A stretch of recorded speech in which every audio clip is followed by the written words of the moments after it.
네, 오늘 함께 보실 말씀입니다. 함께 보실 말씀은 열왕기상 6장 1절 말씀입니다. 다 찾으신 줄 알고 한 목소리로 함께 읽겠습니다. 시작. 이스라엘 자손이 애굽 땅에서 나온 지 480년이요 솔로몬이 이스라엘 왕이 된 지 4년 15월 곧 둘째 달에 솔로몬이 여호와를 위하여 성전 건축하기를 시작하였더라. 아멘. 우리는 하나님 나라에 대해서 계속 말씀을 나누고 있는 중입니다. 하나님 나라가 무엇이며 어떻게 이 땅에 실체적으로 하나님 나라가 이루어졌는지를, 그리고 앞으로 이 땅에 하나님 나라가 어떻게 다시 세워질 것인지를 살피게 될 것입니다. 하나님 나라는 하나님의 창조 경륜으로 시작되었다라고 말씀을 드렸습니다. 하나님의 창조 경륜이 무엇입니까? 하나님께서 자기 백성을 가지시고 그들 가운데 거하시면서 그들의 찬양과 경배를 받으시고자 함이 하나님의 창조 경륜입니다. 창조 경륜은 하나님께서 온 우주 만물을 그리고 인간을 창조하신 그 근본 이유에 대해서 말씀하고 있는 것이 창조 경륜이라는 겁니다. 다시 한 번 더 말씀을 드립니다. 하나님께서 자기 백성을 가지시고 그 백성 가운데 함께 거하시면서 또한 그 백성들이 하나님을 찬양하는 찬양과 경배를 받으시고자 하는 것, 그것이 바로 하나님의 창조 경륜이었습니다. 그 창조 경륜 때문에 우리가 가진 성경 창세기 1장 1절부터 해서 그리고 요한계시록 마지막 장 마지막 절까지 모든 내용들이 기록된 것입니다. 이 창조 경륜으로 인해 하나님은 온 우주 만물을 그분의 무한한 지혜와 능력으로 창조하사 창조주가 되셨습니다. 하나님과 창조주를 구분할 수 있어야 된다라고 말씀을 드렸죠. 하나님은 보이지 않는 분이십니다. 보이지 않는 분이 또 하나님은 무한한 영이십니다. 이 하나님은 또한 스스로 존재하시는 분이십니다. 그런데 이 분이 창조하심으로 하나님이 누가 되셨다고요? 창조주가 되신 겁니다.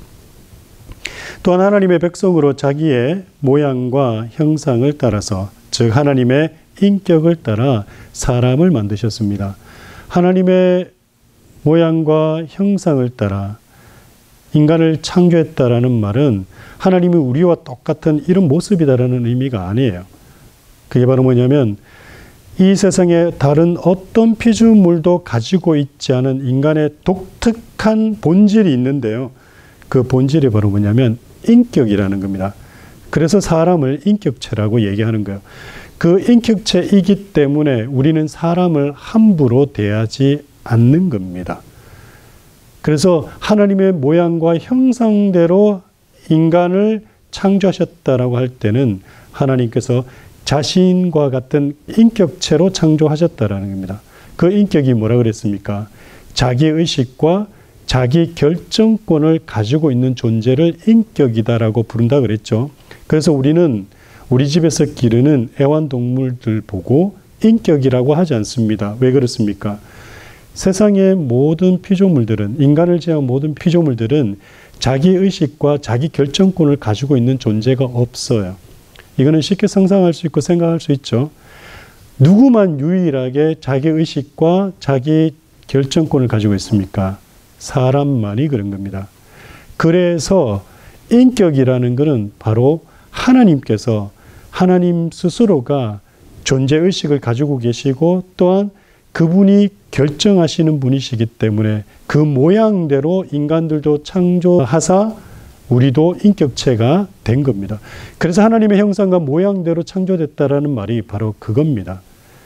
그것을 우리가 잘 알 수 있어야 됩니다. 그것을 알면 우리가 뻘짓 안 하겠죠. 우리 의식과 우리의 결정권을 가지고 뭘 할 수 있는 겁니까? 우리의 삶을 주관할 수 있는 거예요. 우리 삶이 드리븐되는 것이 아니라 어떻게 해요? 주도권을 가지고 내 삶을 만들어가고 개척해 갈 수 있는 겁니다. 여러분 한번 돌아보세요. 여러분 자신을. 정말 나는 내 삶을 주도권을 가지고 만들어가면서 개척해가면서 더 발전적으로 가고 있는가? 아니면 늘 짜여진 틀에 의해서 드리븐되면서 쫓겨가고 있는가? 한번 보셔야 돼요. 그거 보시면 우리가 하나님의 인격으로서 창조된 그 삶을 바르게 살고 있는지 아닌지를 볼 수 있습니다. 하나님께서 자기 백성들을 자신의 모양과 형상을 따라서, 그래서 즉 하나님의 인격을 따라서 사람을 만드셨습니다. 또한 그 사람이 생육하고 번성해서 백성을 이루게 하셨습니다. 하나님이 사람을 자신의 형상으로 만드셨어요. 그리고 그 만들어진 그 사람들이 어떻게 해요? 생육하고 번성하고 충만해서 무엇을 이루게 하셨다고요? 하나님의 백성을 이루게 했다라는 겁니다. 창조된 그 사람으로 그대로 살게 하신 것이 아니라 그들이 어떻게 해요? 나중에 생육하고 번성해서 충만해서 무엇을 이루게 해요? 하나님 백성. 그래서 하나님이 사람을 창조하실 때 어떻게 했냐면 번성할 수 있도록, 생육할 수 있도록 창조를 하셨습니다. 그랬기 때문에 남자와 여자로 창조하신 거예요. 만약에 생육하고 번성하게끔 창조 안 해도 되셨으면 굳이 남자와 여자로, 그리고 그 남자와 여자가 결합해서 또 다른 사람을 만들어내는 그런 구조로 창조 안 하셨어도 됐을 겁니다. 그래서 우리는 잘 알아야 돼요. 왜 하나님이 우리 인간을 남자와 여자로 창조하셨나? 하나님께서 왜 그러면 남자와 여자로 창조하셨느냐? 이제 정확하게 답이 나오죠. 하나님의 창조 경륜 때문에 이것도. 하나님의 창조 경륜이 무엇이다고요? 하나님은 자기 백성들을 원하신 거예요. 그래서 그 백성들이 만들어지려면 수많은 무리들이 만들어져요. 근데 그 수많은 무리들을 만들 때 하나님이 그냥 수많은 무리들을 하루아침에 뿅 만들어내실 수도 있어요. 그분의 능력이 있으시니까. 그분은 그러한 지혜가 있으신 분이니까. 하지만 그렇게 하지 않으셨다. 인간들은 인간들 스스로가 그런 무리를 만들어갈 수 있게끔 그렇게 하셨다. 왜요? 인격체로 만들었기 때문에. 그래서 그렇게 할 수 있기 위해서 어떻게 했다고요? 남자와 여자로 만드셔서 그들로 하여금 생육하고 번성하고 하나님 백성 이루게 하셨다라는 겁니다. 하나님은 자신의 형상으로 만들어진 사람이 하나님 백성을 이루며 살 수 있도록, 또한 이 지구를 창조된 인간들이 살 수 있는 최적의 조건으로 또 만드셨어요. 이 지구를. 사람만 덩그러니 만들어 놓은 것이 아니라 이 사람들이 생육하고 번성하고 하나님의 백성을 이루어 하나님 나라를 만들어야 하기 때문에 이 땅 역시도 누가 잘 살아가서 하나님의 나라를 만들 수 있게끔 하셨다고요? 이 땅도 그렇게 인간들이 잘 살아갈 수 있게끔 최적화된 조건으로 이 땅을, 이 지구를 만드셨다라는 겁니다. 이사야 45장 18절 말씀을 찾아봅니다. 하나님이 이 지구를 어떻게 만드셨냐면 인간이 살아갈 수 있도록 만드셨다라는 것을 성경이 이야기하고 있는 겁니다. 이사야 45장 18절인데요. 우리 한 목소리 읽겠습니다. 시작. 대저 여호와께서 이같이 말씀하시되 하늘을 창조하시니 그는 하나님이시니 그가 땅을 지으시고 그것을 만드셨으며 그것을 견고하게 하시되 혼돈하게 창조하지 아니하시고 사람이 거주하게 그것을 지으셨으니 나는 여호와라 나 외에 다른 이가 없느니라. 아멘. 하나님이 이 지구를, 땅을 어떻게 만드셨다고요? 사람이 거주할 수 있도록 창조했다라고 말씀하시죠. 그래서 지난번에 한번 말씀을 드렸어요. 지금 일론 머스크가 어디를 간다 그럽니까? 화성을 간다 그러죠. 왜요? 지구는 더 이상 희망이 없기 때문에 이 지구에 있는, 이 땅에 있는 인간들을 어디로 옮겨서 이제 살게 해야 된다? 화성에 가서. 이거 가능하다 그랬어요? 없다 그랬어요? 가능 안 하다. 이거는 뭐 과학이 말해서 그런 게 아니고 또 제가 그렇게 생각해서 얘기하는 게 아니에요. 성경이 그걸 부정하고 있기 때문인 거예요. 성경은 이 지구가 인간이 살 수 있는 최적의 조건으로 하나님이 만드셨다라고 얘기하고 있기 때문이에요. 하나님이 온 우주 만물을 창조하실 때에 하나님이 창조하신 그 창조물들 가운데 인간들과 함께 하신다면 인간들과 함께 하시는 그곳이 하나님이 거하시는 성전이 된다 그랬죠. 그래서 하나님은요, 온 우주 만물을 창조하실 때요, 하나님이 거하실 성전을 중심으로 해서 모든 것을 창조하셨습니다. 이스라엘 백성들이 출애굽할 때 성막을 세우잖아요. 그 성막도 어떻게 구성되어 있습니까? 성막을 중심으로 해서 이스라엘 백성들이 진치게 되어 있었어요. 이스라엘 백성들의 모든 하나님의 거하심, 거주가 있었다는 거예요. 그래서 이 지구도 마찬가지예요. 이 지구를 중심으로 해서 하나님이 온 우주를 창조하신 겁니다. 그렇기 때문에 여러분 이 지구를 우리는 벗어날 수 없다라고 말씀을 드린 겁니다. 그리고 그 땅 위에 한 곳을 정해서 동산을 만드시고 그곳에 사람을 두어서 하나님 나라가 시작되게 하셨죠. 그게 어디입니까? 바로 에덴 동산입니다. 창세기 2장 8절 말씀 한번 찾아보겠습니다. 창세기 2장 8절입니다. 함께 읽겠습니다. 시작. 여호와 하나님이 동방의 에덴에 동산을 창설하시고 그 지으신 사람을 거기 두시니라. 아멘. 자, 여기 잘 보세요. 뭐라고 그랬습니까? 하나님이 동방의라 그랬죠. 동방이라는 어떤 지역이 있어요. 동방이라는 지역이 있는데 그 동방에 에덴에 그 동방 지역에 에덴이라는 지역이 또 있었는 것 같아요. 그 에덴에 무엇을 창설하셨다고요? 동산을 창설하셨다라는 겁니다. 근데 우리가 일반적으로 뭐라고 얘기하면 에덴 동산 이래 얘기하니까 우리 인식 속에 그 에덴 동산이 조그만한 어떤 산동네 같은 그런 생각을 해요. 그런데요, 아니에요. 이 에덴 지역은 얼마나 넓었냐면요. 한 예로 텍사스, 지금 우리가 사는 미국 땅의 텍사스에 인구를 꾸역꾸역 집어넣으면 몇 명까지 살 수 있는 줄 아십니까? 이 텍사스에 몇 명이 들어가 살 수 있냐면 70억 명이 들어가 살 수 있어요. 70억 명. 70억 명이 들어갈 수 있을 정도의 땅이 텍사스입니다. 그런데 에덴 동산의 그러면 규모는 어느 정도냐? 텍사스 규모와 그렇게 차이가 나지 않습니다. 요한계시록에 가면 새 예루살렘 규모가 기록이 되어 있어요. 근데 그 새 예루살렘 규모가 어느 정도 크기인지 아십니까? 여러분들이 미국을 머릿속에 그리고 정확하게 4등분을 하세요. 그러면 그 새 예루살렘의 크기가 4분의 1입니다. 우리가 생각할 때는 하나님의 도성 쭉 내려온다 그러니까 조그마한 건물이 하늘에서 쭉 내려와가지고 그 들어가 살 것 같죠? 아니에요. 텍사스에 70억 명이 들어간다면 새 예루살렘 성이 내려왔을 때 그 속에 들어가는 사람들은 몇 명이나 될 것 같습니까? 어마무시하다. 하물며 최초의 에덴 동산의 그 에덴이라는 지역은 텍사스 땅 넓이에 버금간다. 그 안에 동산이라는 곳을 만드셔서 인류가 시작되게 하셨다. 그리고 그곳에서부터 시작된 인류가 무엇을 이루기를 원하셨다고요? 하나님은 하나님 백성, 나라를 이루기를 원하셨다라는 겁니다. 하나님이 처음부터 인간을 창조하시고 시작한 하나님 나라의 그 비전은 조그마다 아니면 크다, 엄청나게 컸다라는 사실을 알 수 있어요. 하지만 인간의 반역으로 하나님 나라가 실패로 돌아가는 것 같아 보였지만 결국 변함없으신 하나님의 본성이 하나님의 창조 경륜을 따라 하나님 나라가 계속 진행되게 하셨습니다.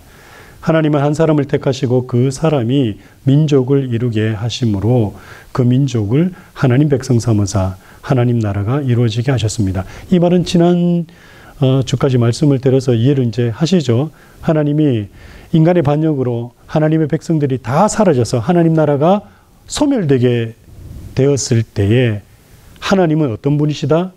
하나님의 본성 가운데 하나님의 불변성, 하나님은 변함없으시죠. 한번 하시겠다 그러면 하십니까? 안 하십니까? 하시죠. 왜요? 그분은 어떤 분이시기 때문에 전능하신 하나님이시잖아요. 그죠? 그래서 성경에는 뭐라고 얘기한다 그랬습니까? 엘샤다이. 근데 그 엘샤다이가 무슨 의미라고 그랬어요? 완전하신 하나님이라고 그랬죠. 창세기 22장에서 얘기하지 않습니까? 왜 그렇습니까? 한번 결정하면 끝인 거예요, 하나님은. 그래서 그 창세기 22장 전에 17장, 18장 가면 무슨 얘기가 나옵니까? 아브라함에게 하나님이 나타나셔서 뭐라 그래요? 소돔과 고모라를 멸망시키겠다라고 말씀을 하시죠. 그때 아브라함이 하나님하고 뭘 합니까? 감히 딜을 합니다. 인간이 하나님께 딜을 해요. 근데 딜을 할 때 어디 갑니까? 만약에 하나님 소돔 땅에 물론 자기 조카 롯 때문에도 그랬습니다만은 소돔 땅에 의인 50명 있으면 어떻게 하시겠습니까? 하나님 뭐라 그러십니까? 50명 있으면 나 그 성 멸하지 않을 거야. 물론 이제 5명씩 처음에는 5명 깎죠. 그죠? 그러다가 40명부터는 10명씩 후려치죠. 창세기 18장 가봅니다. 예, 18장 24절. 제가 읽으면서 설명해 드릴 테니까 여러분 한번 보시기 바라요. 18장 24절. 그 성 중에 의인 50명이 있을지라도 주께서 그곳을 멸하시고 그 50명 의인을 위해서 용서하지 아니하겠습니까? 제가 말씀드렸죠. 그러니까 주님이 뭐라고 하십니까? 25절. 주께서 이같이 하사 의인을 악인과 함께 죽이시면 부당하오며 의인과 악인을 같이 하심도 부당하니이다. 세상을 심판하시는 이가 정의를 행하실 것이 아니니까. 여호와께서 이르시되 내가 만일 소돔 땅에 50인을 찾으면, 의인 50인을 찾으면 그들을 위해서 온 지역을 용서하리라. 자, 그렇게 얘기하죠. 그 다음에 28절 보세요. 그러면 의인 50명 중에 5명이 부족하면 45명이 있으면 어떻게 하겠습니까? 라고 얘기하니까 또 뭐라 그럽니까? 주님께서 그 45명 찾으면 멸하지 않겠다. 그리고 29절 보세요. 아브라함이 또 이야기합니다. 거기서 40명을 찾으면 어떻게 하겠습니까? 40명을 찾으면 괜찮다. 33절. 그러면 30명을 찾으면 어떻게 하시겠습니까? 라고 얘기하니까 또 뭐라 그럽니까? 31절. 아브라함이 또 이르되 내가 감히 내주께 아뢰나이다. 거기서 20명을 찾으시면 어찌하려 하시나이까? 이르시되 내가 20명으로 말미암아 그러하지 아니하리라. 그리고 또 32절에서 그러면 10명 찾으면, 자 보세요. 50명 했다가 5명 살짝 깎아요. 45명. 45명에서 다시 5명 깎아 40명 그래요. 그러다가 이게 아무래도 소돔 땅에 몇 명 없는 것 같아. 그러니까 30명으로 한번 후려쳐봐요. 그래도 괜찮다. 20명으로 또 후려칩니다. 그래도 괜찮다. 이제 마지막 보루예요. 10명까지 후려쳤는데 뭐라 그래요, 주님이 지금? 10명 있어도 멸하지 않겠다라고 얘기합니다. 그런데 많은 분들이 어떻게 생각하냐면 소돔 땅에 10명이 없어서 망했다라고 이렇게 얘기해요. 그런데 그게 아니에요. 하나님은 어떤 분이시다? 전능하신 하나님이다. 그 전능하신 하나님을 히브리어로 뭐라 한다? 엘샤다이라 그랬죠. 그 엘샤다이는 완전하신 하나님, 온전하신 하나님입니다. 온전하고 완전한다는 얘기가 뭡니까? 뭔가를 여러분이 만들어요. 만드는데 내가 완벽하면 그 만들어진 그 제품이 완벽하게 나올까요? 안 나올까요? 완벽하게 나오겠죠. 그죠? 마찬가지로 하나님께서 한번 뭔가를 하시겠다고 실행해서 행동으로 옮기는 순간 그 옮기시면 더 이상 백업이 있다 없다? 없다를 의미하는 겁니다. 그걸 아브라함이 깨달은 거예요. 왜요?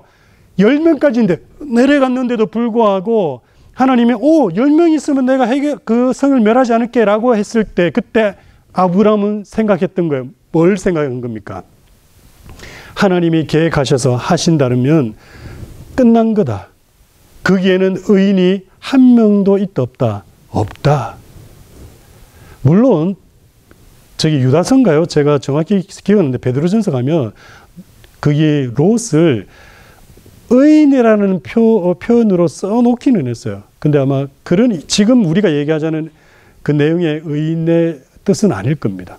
여하튼 간에 한번 하나님께서 결정하시면 마음 먹으시면 그것을 돌이킬 수 있다 없다? 못한다. 왜요? 네, 그분은 완전하신 분이기 때문에 그런 거라는 겁니다. 그래서 하나님의 그 불변성 때문에 어떻게 하신 거예요? 인간들이 아무리 반역한 일을 저질러서 하나님의 원계획, 하나님 나라를 세우고자 하신 그 창조 경륜이 없어지게 되었다 할지라도 하나님의 본성 때문에 다시 하나님은 돌리신 거라는 거예요. 그래서 하나님께서 한 사람을 택하셔서 그 한 사람이 민족을 이루고 그 민족이 또 하나님 나라가 이루어지게끔 그렇게 하셨다라는 겁니다. 하나님 나라를 이룬 이스라엘은 하나님이 직접 통치하시는 유일한 나라였습니다. 하나님이 비록 직접 이스라엘을 다스렸을지라도 하나님은 대리 통치자를 세워서 또한 하나님의 통치가 실현되게 하셨습니다.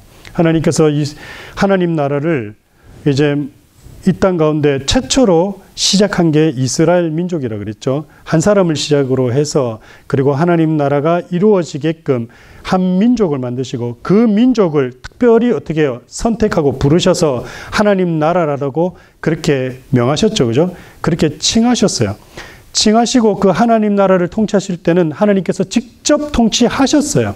하지만 직접 통치하셨을지라도 겉으로 보이는 어떤 외형적인 모습에는 하나님이 대리 통치자를 세워서 또한 그 나라가 통치되게끔 하나님의 통치가 이루어지게끔 하셨다라는 겁니다.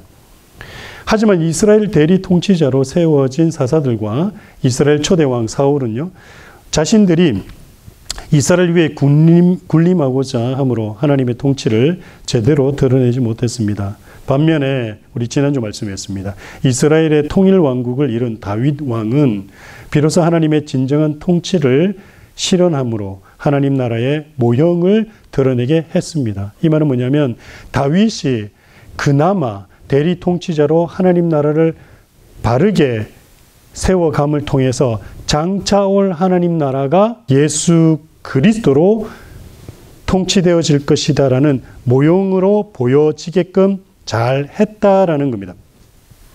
그리고 다윗의 아들 솔로몬이 다윗의 왕위를 이어서 이스라엘을 하나님의 뜻을 우선으로 묻고 다스림으로 하나님의 통치권을 잘 인정해 드렸습니다. 다윗도 잘했지만 또한 다윗의 왕위를 이어받은 솔로몬도 초창기는 그렇게 잘했다라는 말입니다. 그 예가 바로 여호와 하나님께서 이스라엘 중심인 예루살렘의 다스리심을 분명히 하고 선포하기 위해 무엇을 세우냐? 오늘 우리가 읽었던 열왕기상 6장 1절 말씀에 의하면 무엇을 세웁니까? 하나님의 성전을 자기의 궁궐보다 앞서서 건축합니다. 그 모습을 통해서 솔로몬 역시도 뭘 잘 드러내고 있다? 하나님이 이스라엘을 다스린다라는 것을 보여준 거예요.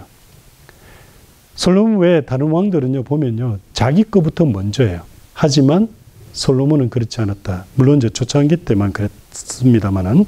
그래서 여호와 하나님께서 이스라엘의 왕대심을 분명히 드러내게 했습니다. 이에 하나님은 이스라엘의 중심에 좌정하시고 다스림으로 성이 요동치 않고 평안함을 분명히 하기 위해서 솔로몬의 치세 기간 동안 이스라엘에게 평화를 선사하셨습니다. 이스라엘 세 번째 왕이 솔로몬이 하나님이 다스리는 나라가 이스라엘이라는 것을 드러내기 위해서 뭘 했다고요?